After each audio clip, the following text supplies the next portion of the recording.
The silence in the grand ballroom wasn't one of reverence.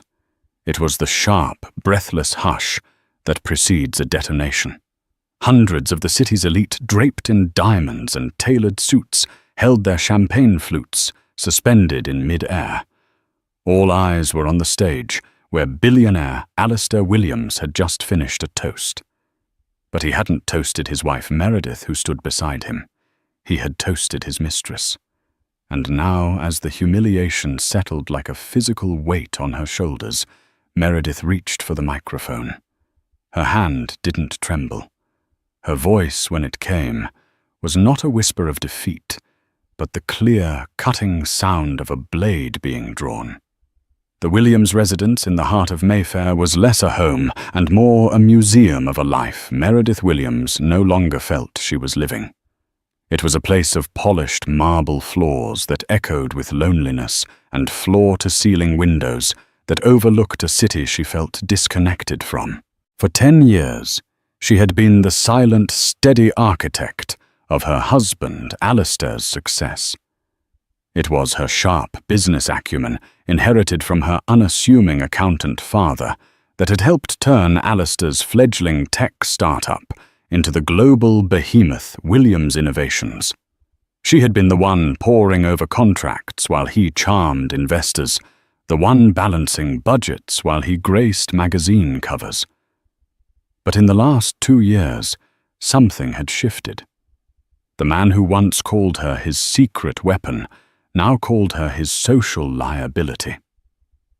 Alistair, sculpted by expensive tailors and inflated by public adoration, had grown ashamed of her quiet nature and simple elegance.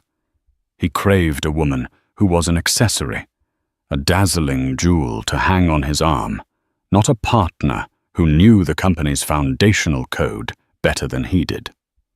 The upcoming Starlight Foundation Charity Gala was the focal point of Alistair's current obsession. It was the social event of the season, a night where fortunes were pledged and reputations were cemented. For weeks, the house had been a whirlwind of Alistair's preparations. Stylists, publicists, and event coordinators moved through the rooms like an invading army, their hushed, urgent conversations a constant reminder of Meredith's exclusion. "Meredith, for God's sake, are you really planning on wearing that?" Alistair's voice, sharp with disdain, cut through the quiet of her walk-in closet. She looked down at the dress. She held a timeless, elegant navy blue gown by a classic designer. "I thought it was understated," she replied, her voice soft. He scoffed, a sound that had become painfully familiar.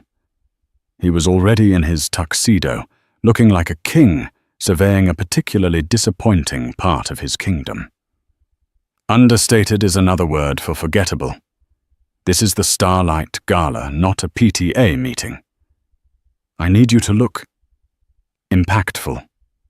He gestured vaguely. "I've had a few options from Valentino sent over. My assistant Isabella picked them out. She has an impeccable eye." The name landed like a stone in the pit of her stomach. Isabella Vance, the new executive assistant who had been hired 6 months ago. She was everything Meredith was not: vibrant, overtly ambitious, with a laugh that echoed in boardrooms and a scent of expensive Parisian perfume that lingered in Alistair's car. Meredith had tried to be welcoming, but Isabella had looked at her with an unnerving mixture of pity and triumph. Later that evening, while looking for a misplaced folder in Alistair's home office, Meredith found the first concrete piece of evidence. It was a credit card statement, carelessly left on the mahogany desk. Tucked between charges for 5-star restaurants she hadn't been to and flights to cities they hadn't visited together was a recurring charge that made her blood run cold: a monthly rental payment for a luxury apartment in Knightsbridge, an apartment Meredith had never seen, and next to it, a charge for a diamond necklace from a boutique called Elysian Jewels, purchased just last week. It certainly wasn't her anniversary. Her heart hammered against her ribs. It was one thing to feel the emotional distance, to see the dismissive glances. It was another to hold the cold, hard proof of betrayal in her hands. The numbers on the page weren't just expenses. They were a detailed accounting of her marriage's slow and painful death. She remembered a conversation from a few nights ago. Alistair had come home late, smelling of that same Parisian perfume and a hint of champagne. He'd been distant, almost agitated. "Long day," she had asked, trying to keep her voice even. "You have no idea," he'd snapped. "Closing the Henderson deal. It's draining." But the Henderson deal had been closed last month. She knew because she had drafted the final terms. The lie was so blatant, so lazy, it was more insulting than the truth would have been. Now, with the statement in her hand, the lazy lie became a calculated deception. He wasn't just cheating. He was building a separate life, funded by the IPA she had helped him create. A quiet fury, cold and clear, began to replace the hollow ache in her chest. For years she had quietly endured his growing ego, telling herself it was the price of his success. She had faded into the background, allowing him to take all the credit, because she loved the man he had been and believed he was still in there somewhere. But this document told her that man was gone. In his place was a stranger who saw her as an obstacle, a relic of a past he was desperate to shed. The humiliation stung, but for the first time in a long time, Meredith felt a flicker of her old self, the sharp, analytical woman who didn't just accept things at face value. She folded the statement, her movements precise, and slid it into her purse. Alistair wanted her to be impactful at the gala. A new dangerous idea began to form in her mind.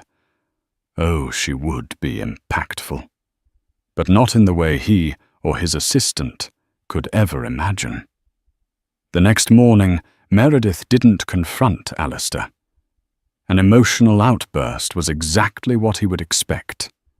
Tears, accusations, a scene he could easily dismiss as feminine hysteria. Instead, she channeled her pain into a cold, calculated strategy. She was a researcher at heart, a problem solver. Her marriage was a problem, and Isabella Vance was a variable she needed to understand completely. She contacted a man named Marcus Thorne, a discreet private investigator recommended to her years ago by a corporate lawyer. Marcus was a former MI6 agent, a quiet, unassuming man in his late 50s with eyes that missed nothing. They met in a small, anonymous coffee shop in a part of London Alistair would never visit. Mrs. Williams Marcus began his voice a low murmur.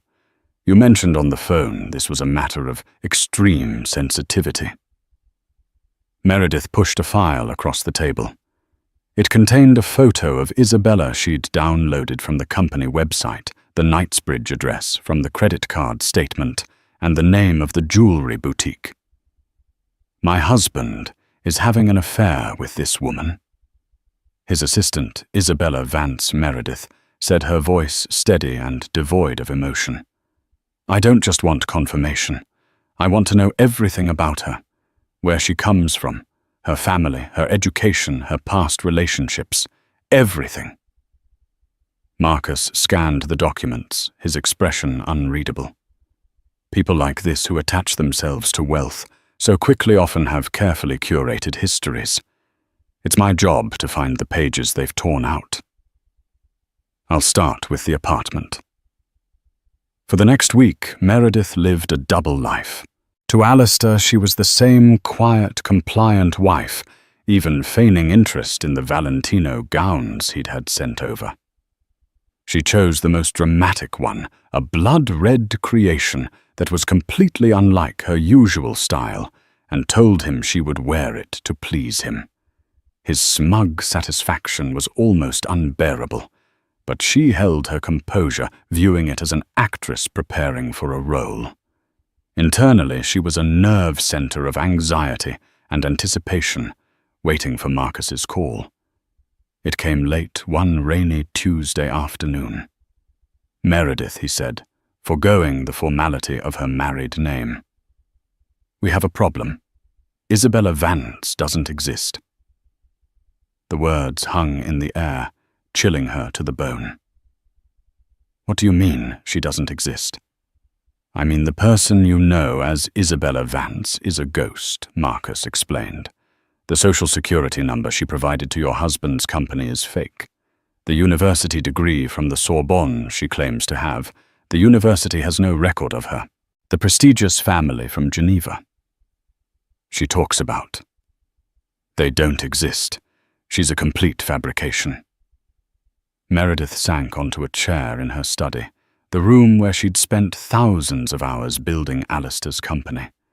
A fabrication. The woman who was dismantling her life wasn't even real. So who is she?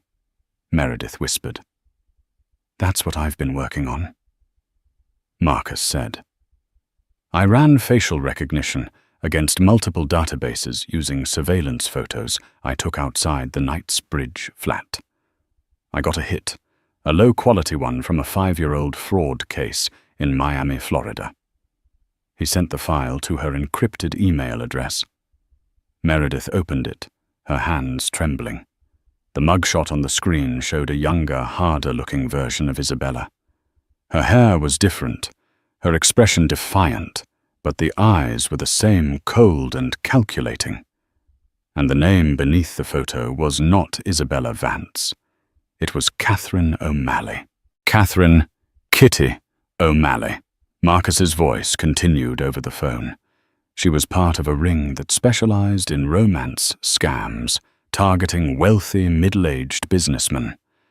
She was charged, but the key witness had a sudden change of heart after an alleged threat, and the case was dropped. After that, she vanished. It seems she came to Europe to find bigger fish. Meredith stared at the screen, a dizzying wave of emotions washing over her. The betrayal was deeper, darker than she could have imagined. Alistair wasn't just having an affair with a younger woman. He had been targeted and ensnared by a professional con artist. He had staked his reputation, his company's security, and his marriage on a woman who was a complete lie. He had brought a viper into their home, into the heart of their empire, and mocked Meredith while doing it. There's more, Marcus said, his tone grim. The jewelry. Elysian Jewels isn't just any boutique. It's known in certain circles as a place to quickly and quietly liquidate assets. She wasn't buying jewelry with your husband's money. She was likely having him buy it for her, then selling it back for cash at a slight loss. And the Knightsbridge apartment. The lease is ending in 2 months. My guess is she was planning her exit strategy. Once she secured what she wanted, perhaps a significant financial settlement or access to sensitive company information, she would disappear, just like she did in Miami.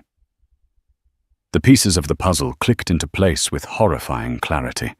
Isabella's ambition wasn't just to be the new Mrs. Williams.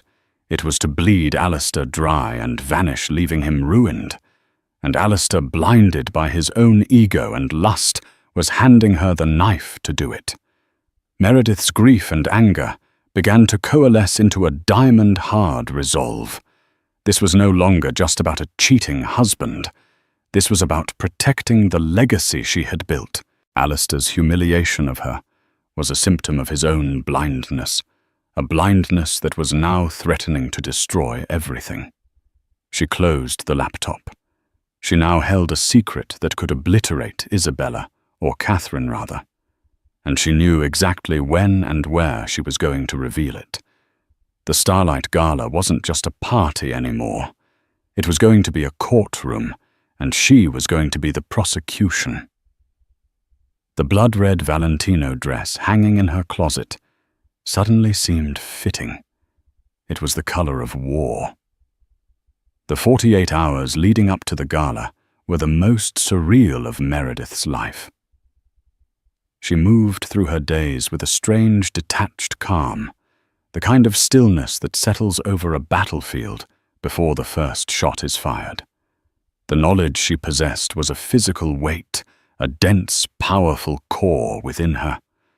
It was a terrible burden and an incredible weapon. Alistair, oblivious, was at his absolute worst. He was preening, energized by the prospect of the gala. He saw it as his coronation, a public celebration of his success, with the beautiful Isabella watching from the wings and his dowdy wife fading ever further into the background. His cruelty became casual, delivered in offhand remarks that were designed to chip away at her last vestiges of self-worth. "Try to keep up tonight, Meredith," he said on the morning of the gala, not even looking up from the knot of his silk tie. "Mingle. Don't just stand in a corner counting the canapes. You need to at least look like you belong." "I'll do my best," she replied, her voice a placid sea belying the hurricane beneath. She had helped him secure half the donors on the event's guest list, but he had long forgotten that. "And for God's sake, let Isabella handle the introductions to the board members from Zurich. You get flustered with languages." He had forgotten that she was fluent in German and French, a skill that had been indispensable in their early European expansion. It was a deliberate, petty erasure of her contributions, of her very identity. The old Meredith would have felt a sting of pain. The new Meredith simply filed it away, another piece of evidence for the judgment to come. That afternoon, she met with Chloe, her closest friend, in a quiet park. Chloe was the only one who knew about the affair, though she didn't yet know the full extent of Meredith's discoveries. "Are you sure you want to go through with this tonight?" Chloe asked. Her brow furrowed with concern as she clutched Meredith's hand. "You could just leave him. Disappear. Start over.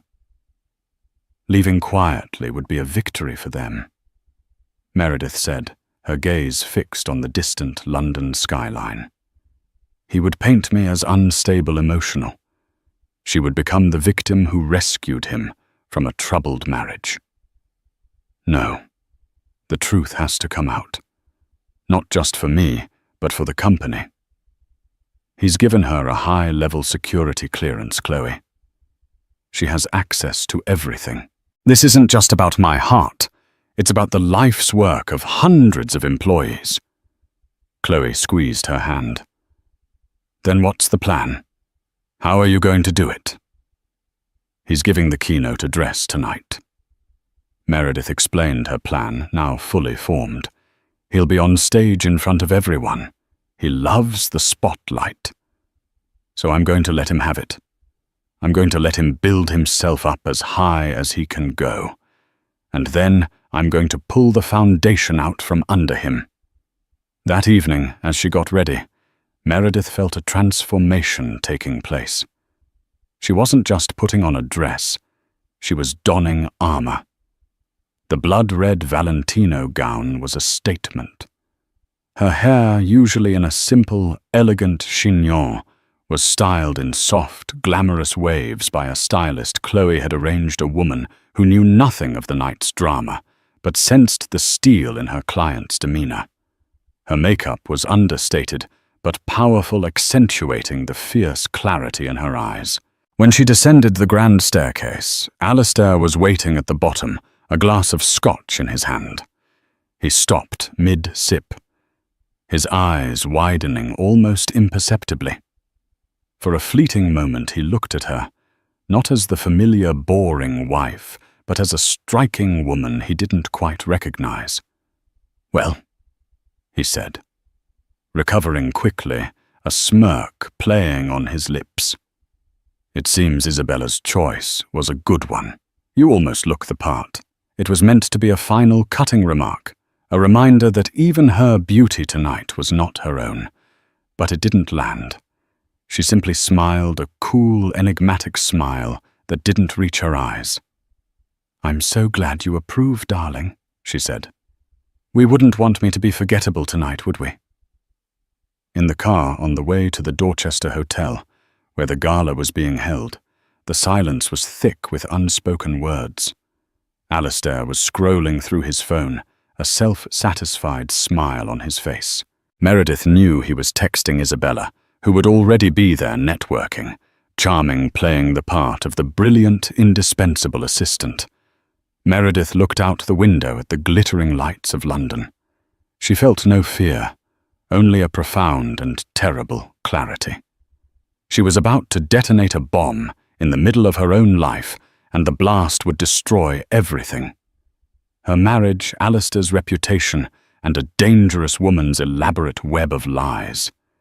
There would be no going back. And for the first time in years, that felt like freedom. The storm was no longer coming.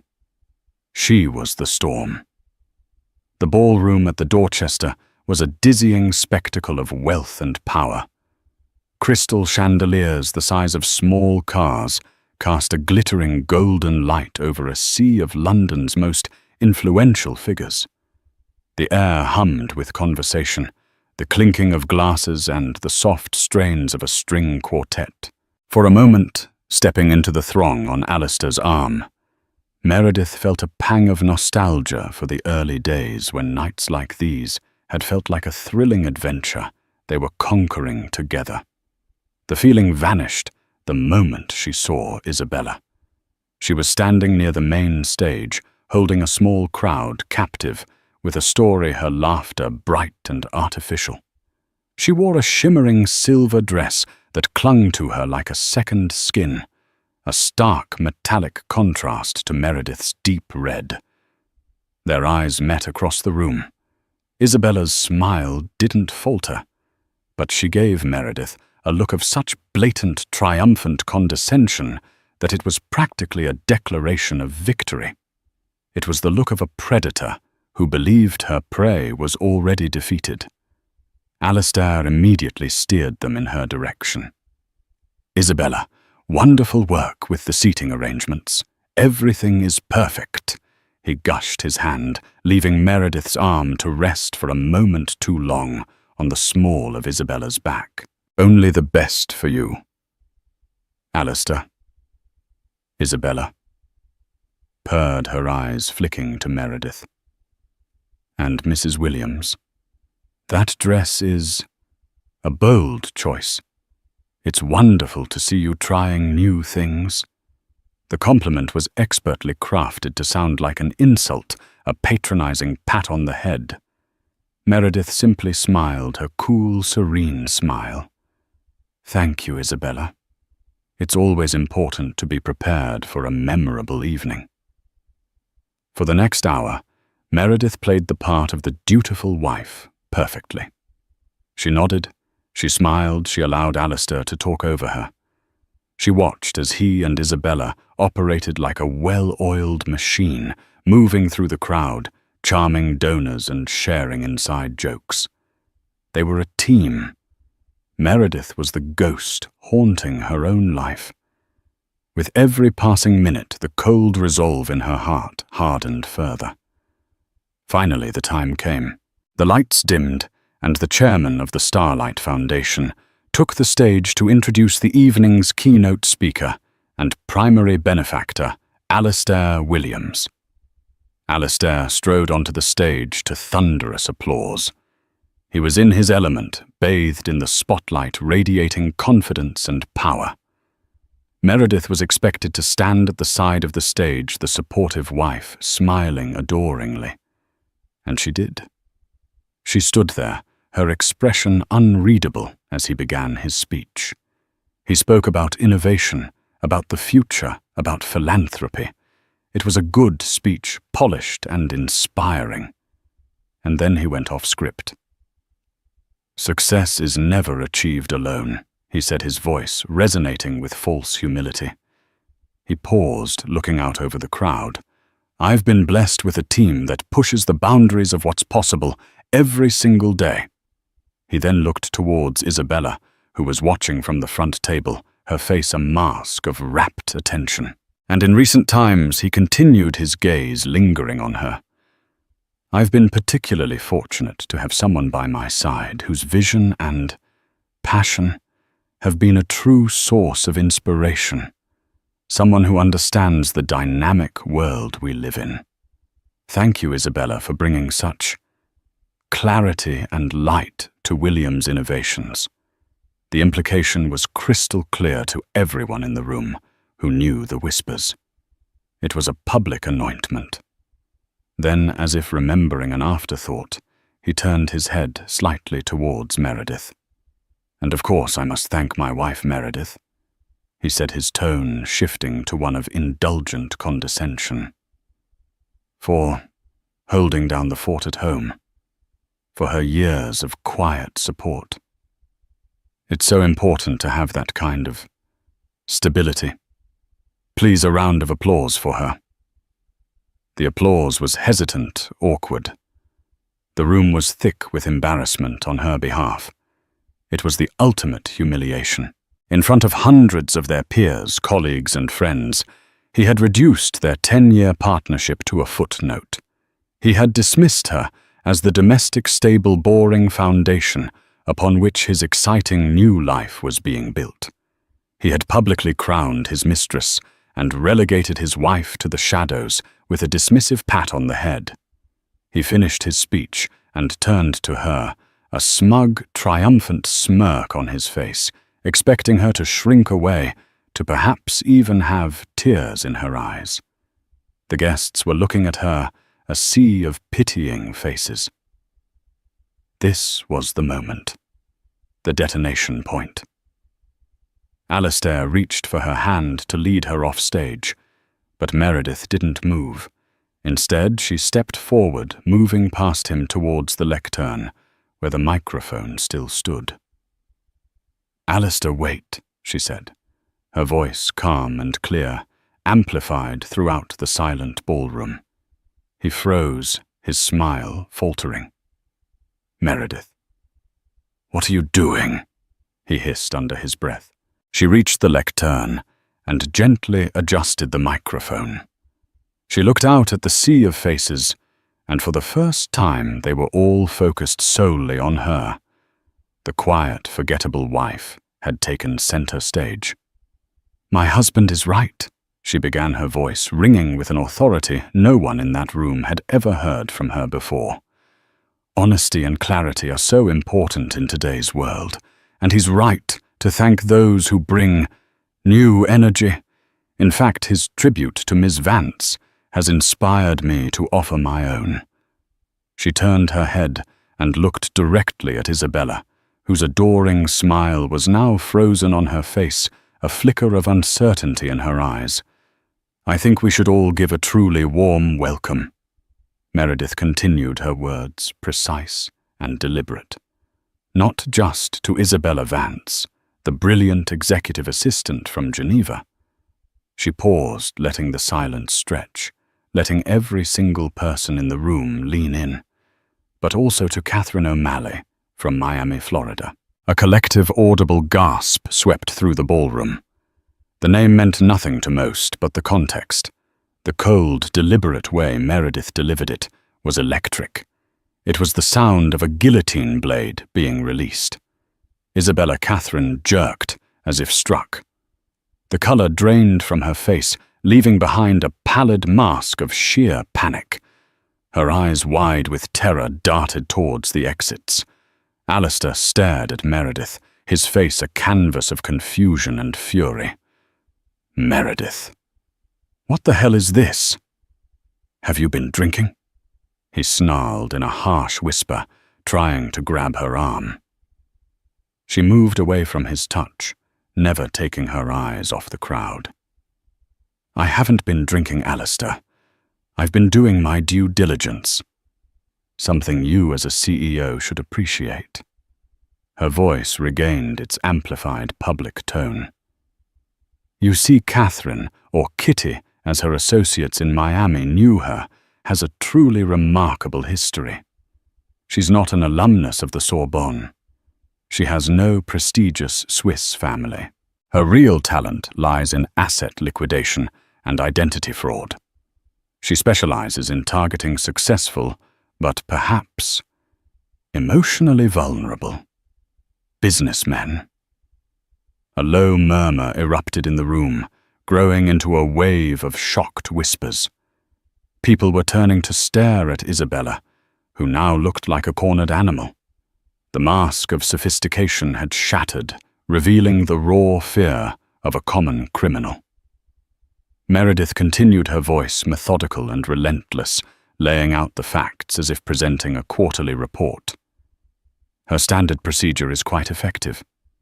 Fabricate a persona of elegance and intelligence, secure a position of trust, and then begin systematically siphoning funds through luxury goods which are then sold for untraceable cash. For example, a rather lovely diamond necklace purchased last week from Elysian Jewels was likely converted into a more portable form of currency just yesterday. She glanced at Alistair, whose face had gone from red with anger to a ghastly white. He was finally understanding. The adoration he thought he'd earned was a transaction. The passion was a performance. He hadn't been a king choosing a new queen. He had been a mark. She was charged with fraud 5 years ago. Meredith's voice cut through the noise, silencing the room once more. But the case was dropped when a key witness was intimidated into silence. It seems her associates are not just clever, they're dangerous. She let that hang in the air, a subtle threat that underscored the gravity of Alistair's recklessness. He hadn't just brought a mistress into their lives. He had exposed his company and his family to a criminal element. Every word was a perfectly aimed shot. Meredith wasn't yelling or crying. Her calm, factual dismantling of Isabella was 1,000 times more devastating. It was an execution, not a tantrum. She then delivered the final fatal blow. She looked directly at Mr. Harrison, the powerful conservative chairman of the board, a man for whom reputation and security were everything. Alistair, in his infatuation, she said the word, dripping with clinical precision, granted Ms. O'Malley Level 3 security clearance last month. This gave her unrestricted access to our company's intellectual property, our upcoming patents, and the personal financial data of every single one of our board members. The room erupted. The whispers turned into loud, horrified exclamations. Mr. Harrison's face was a stone mask of fury. This was no longer a marital spat. This was a catastrophic breach of corporate security, a scandal that could tank their stock price and trigger shareholder lawsuits. All eyes were now on Isabella. Her composure was completely gone. With a strangled squawk, she turned and fled. She pushed past a stunned waiter, sending a tray of glasses crashing to the floor, and ran from the ballroom, the sound of her silver heels on the marble floor, the only sound in the stunned silence that followed. Meredith looked at her husband. He stood frozen on the stage, the spotlight that he craved now feeling like an interrogation lamp. He looked utterly broken, not by the loss of love, but by the public demolition of his ego and his judgment. He was exposed as a fool, a dupe, a man so blinded by his own vanity that he had nearly destroyed the empire she had helped him build. Her work was done. Without another word, Meredith Williams turned and walked calmly off the stage. She didn't look at Alistair, she didn't look at the shocked faces of the guests. She walked with her head held high, the red of her dress like a victor's flag, leaving behind the smoking crater of the life she had just obliterated, and the man who had so foolishly underestimated her. The silence held for a moment longer, and then the chaos began. The moment Meredith exited the ballroom, the vacuum of silence she left behind shattered into 1,000 shards of chaos. The initial collective shock of the city's elite gave way to a frenzied cacophony of gasps, frantic whispers, and the clicking of phone cameras capturing the scene. The string quartet had fallen silent, their bows hovering over their instruments in disbelief. Alistair stood stranded on the stage, the warm, adoring spotlight of a moment ago now a harsh, unforgiving glare exposing every twitch of his crumbling facade. His face, once a mask of smug triumph, had collapsed into a mess of confusion and abject horror. He looked out at the sea of faces that had been his loyal subjects, but now they stared back with the cold, morbid curiosity reserved for a public execution. Before he could even process what had happened, Mr. Harrison, his face a granite mask of cold fury, was on the stage, flanked by two other powerful board members. Alistair Harrison's voice was a low, dangerous growl barely audible above the din, but carrying the weight of absolute authority. "You have 5 seconds to get off this stage before I have security drag you off. You are a disgrace to this company and to everyone in this room." Alistair stammered his mind, unable to form a coherent defense. "Arthur, it's a misunderstanding. My wife, she's unwell. The only thing unwell here is your catastrophic judgment." Another board member hissed, his face white with rage. "Do you have any idea what you've done?" The party was over, as Alistair was escorted off the stage like a common criminal. The room erupted. Journalists smelling the biggest corporate scandal of the year were already tapping furiously into their phones, their expressions alight with savage glee. The story was too perfect, too dramatic. By the time Meredith reached the hotel lobby, her phone buzzed with the first breaking news alert. The headline, a brutal summary of her actions. "Wife accuses Williams. Innovations. CEO's mistress of fraud in shocking gala takedown." Meredith walked through the opulent lobby, a woman in a blood-red dress moving like a phantom through the wreckage of her own life. She ignored the stunned stares of the hotel staff and the guests who recognized her. The adrenaline that had carried her through the speech was beginning to fade, leaving a profound, bone-deep exhaustion in its wake. She felt strangely detached, as if she had just watched a film of someone else's life. In the quiet sanctuary of the hotel suite Chloe had booked for her, she finally let her composure falter. She didn't cry.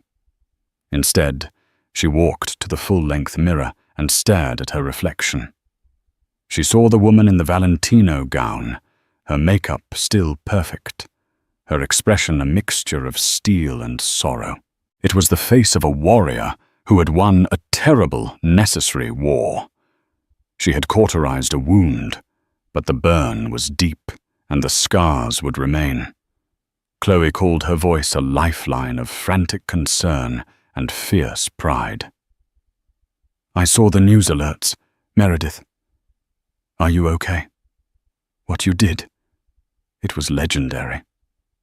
"I'm not sure what I am," Meredith whispered, sinking onto the edge of the bed. "But I'm free." The next morning, the fallout was apocalyptic. The story was on the front page of every major newspaper and was the leading segment on every financial news network. Williams Innovations, a darling of the tech world, was now a toxic asset. When the market opened, their stock plummeted by a staggering 30%, wiping out billions in value in a matter of minutes. The board convened an emergency meeting at dawn. The atmosphere was grim. They weren't just dealing with a PR nightmare. They were facing a potential corporate catastrophe. The audit had already begun a frantic search to discover what, if anything, Catherine O'Malley had stolen. Every investor, every partner, every employee was now looking at them, demanding answers. Alistair was not invited. He was the subject of the inquisition. Meanwhile, Catherine O'Malley had vanished, as if she'd never existed. When authorities spurred by a formal complaint from the Williams board arrived at the Knightsbridge apartment, it was all but empty. A few designer clothes were left behind, along with a broken champagne flute on the counter. She had been a ghost ready to disappear the moment her cover was blown. An international arrest warrant was issued, connecting her to the reopened fraud case in Miami. She was gone, leaving Alistair to face the inferno alone. Alistair, locked in the cavernous, silent Mayfair house, was in a self-made hell. The home that had been his palace now felt like a tomb. Meredith's presence was gone, but her absence was a deafening roar in every room. On the cold marble of the hall table, a single, crisp envelope waited for him.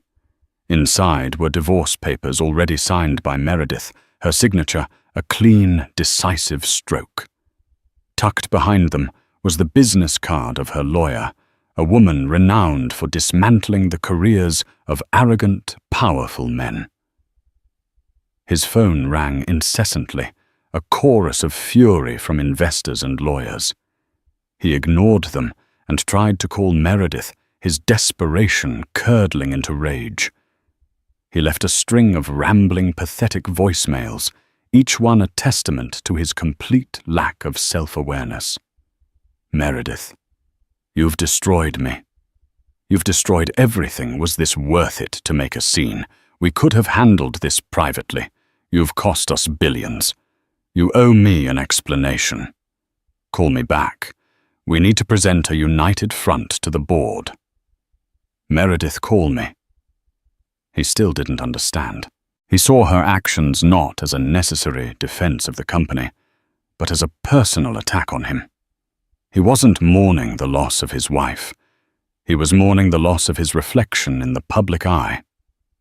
Late that afternoon, as the company's stock continued to bleed, Meredith received a call. It was Mr. Harrison.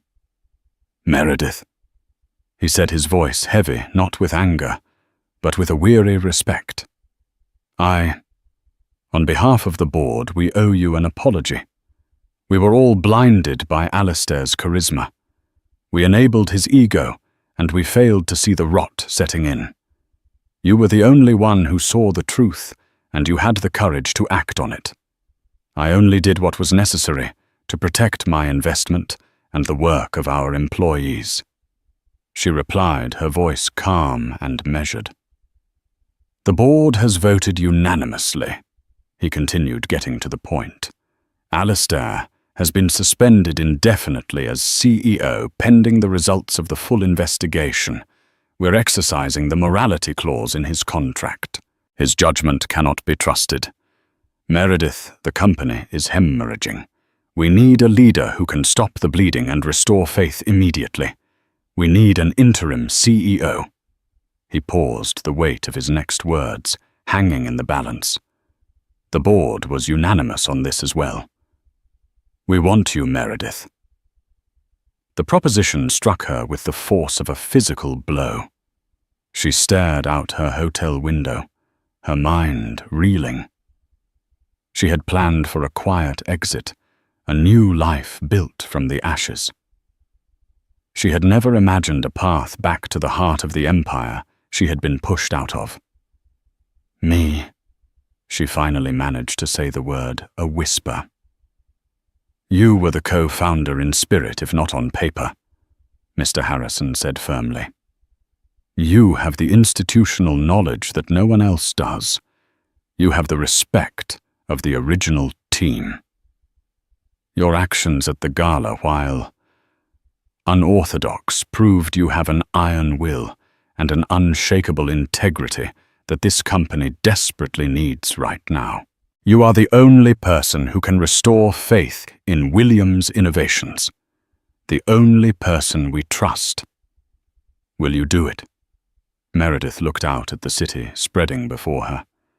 For years she had been a queen in exile, watching the kingdom she built being tarnished by a vain and foolish king. This was not just a job offer. It was a restoration. It was a chance to reclaim her legacy, not as Alistair Williams's quiet wife, but as herself. A sense of purpose, clear and powerful, cut through her exhaustion. "Yes, Mr. Harrison," she said, and her own voice surprised her with its strength. "Yes, I will." A month later, the name on the CEO's office at Williams Innovations had been changed. The polished brass plate now read, Meredith Williams.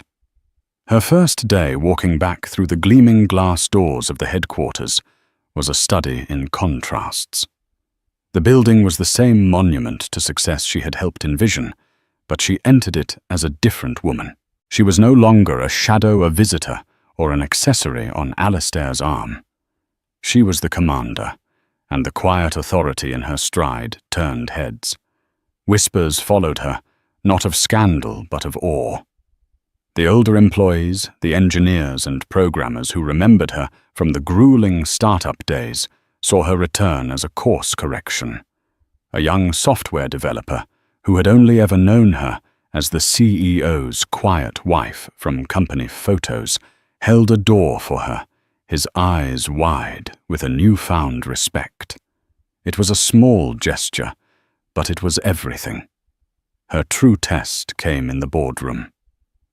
The long, imposing table was filled with the same powerful figures who had watched her public humiliation, their faces a mixture of curiosity, skepticism, and hope. Mr. Harrison gave her a supportive nod, but the others were waiting to be convinced. They saw the woman who had courageously exposed a criminal, but they were yet to see the leader who could steer a multi-billion-dollar company out of a nosedive. Meredith didn't begin with platitudes or apologies for the recent drama. She began with a plan. She stood at the head of the table, calm and composed, and presented a clear, incisive 90-day strategy. She outlined vulnerabilities in their cybersecurity, overlooked by an ego-driven focus on product launches, and detailed a plan to overhaul them immediately. She identified an innovative clean energy project, one she had championed years ago, before Alistair had shelved it as not glamorous enough, and laid out a revived, fast-tracked development schedule. For the last 2 years, she said, her voice even and steady, "This company has been chasing the spotlight. We've prioritized perception over performance. That ends today. Our foundation is brilliant engineering and unshakable integrity. We will return to that. We will innovate not for headlines, but for genuine progress. We will be a company of substance again." She answered their questions with data and logic, her deep intrinsic knowledge of the company shining through. She didn't raise her voice. She didn't need to.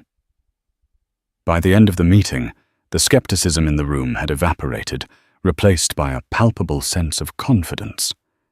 She hadn't just taken Alistair's chair. She had earned it. In the weeks that followed, Meredith moved with a purpose that energized the entire organization. Freed from the oppressive weight of Alistair's ego, she flourished. She was decisive, innovative, and empathetic. The press, which had feasted on the scandal, now had a new narrative, the scorned wife rising from the ashes to save the empire. Meredith, who had always shunned the spotlight, now used it with surgical precision. She gave one in-depth interview to a respected financial journal, where she laid out her strategic vision for the company's future. She was poised, brilliant, and utterly in command. The stock, which had been in free fall, stabilized and began a slow, steady climb. The divorce was handled with the same cool efficiency. Her lawyer, a woman known for her aggressive tactics, was surprised by Meredith's instructions. She didn't want to punish Alistair financially. She wanted to sever the ties cleanly and irrevocably.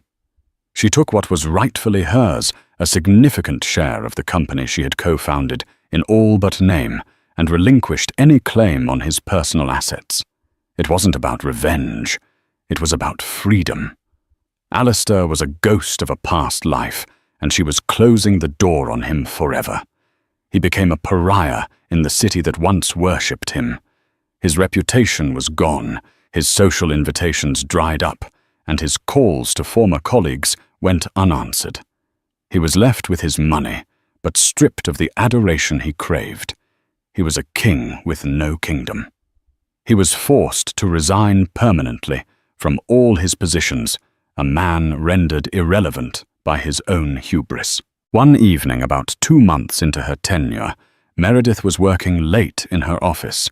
She had redecorated it completely, replacing Alistair's ostentatious mahogany and leather with calming shades of blue, cool grey and minimalist art. It was her space now, a sanctuary of focus and clarity. Her assistant's voice came through the intercom, hesitant. "Ma'am, there's an Alistair Williams here to see you. He doesn't have an appointment." A deep stillness settled over Meredith. She felt no fear, no anger, only the quiet finality of a chapter about to be closed. "Send him in." The man who walked through the door was a stranger in a familiar suit. It was tailored and expensive, but it seemed to hang off his frame.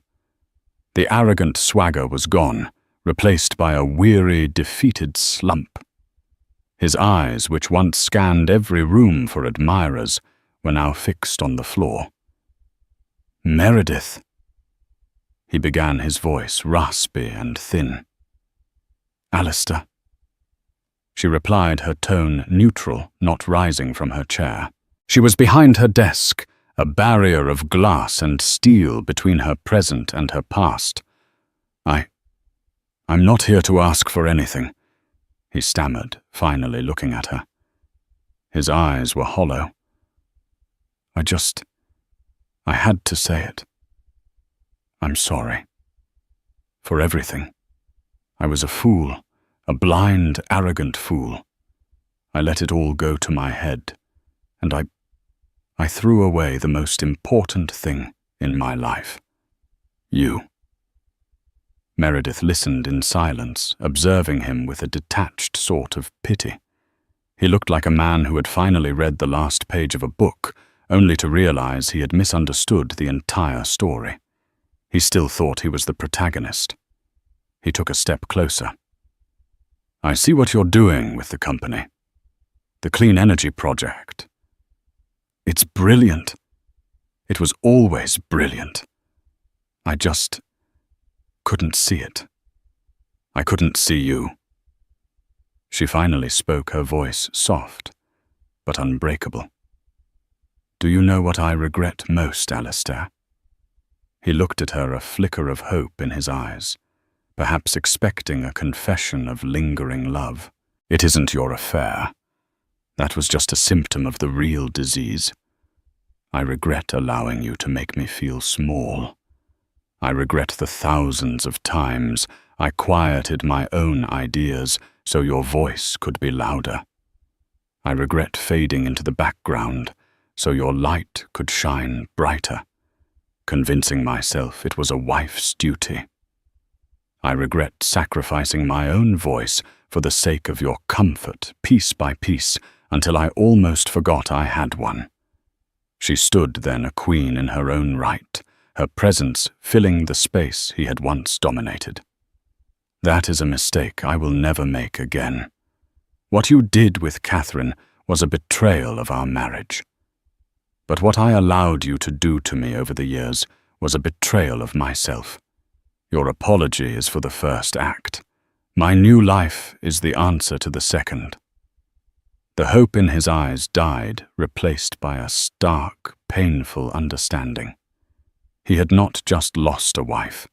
He had lost the architect of his entire world, a woman whose true value he was only now capable of seeing.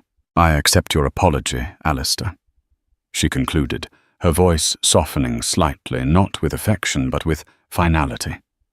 "But it changes nothing. There is no going back. I have work to do, building this company into what it was always supposed to be. I wish you well in finding your own way." With a final defeated nod, he turned and walked out of the office, the door clicking softly shut behind him, closing on a decade of their life together. Meredith didn't watch him go. She turned to the vast window, looking out at the glittering cityscape. The lights of London twinkled back at her, no longer a symbol of her isolation, but a reflection of her own brilliance. The fire she had walked through had burned away the gilded cage, and, from the ashes, she had been reborn. Not as Mrs. Alistair Williams, the quiet wife, but as Meredith Williams, the woman who had saved them all. And her work was just beginning. What a journey of betrayal, humiliation, and ultimate vindication. Meredith's story is a powerful reminder that true strength isn't about being the loudest person in the room, but about having the courage to speak the truth when it matters most. She transformed her deepest pain into her greatest victory, not through revenge, but through reclaiming her own power and identity. Her story shows that underestimating the quiet ones is a mistake that can bring down empires. If you were moved by Meredith's incredible transformation from a forgotten wife to a powerhouse CEO, please show your support. Hit that like button to let us know you enjoyed the story, and share it with someone who loves a tale of justice and empowerment. And if you haven't already, make sure you subscribe to our channel and turn on notifications so you never miss another story of karma resilience and the incredible strength of the human spirit. Thank you for listening.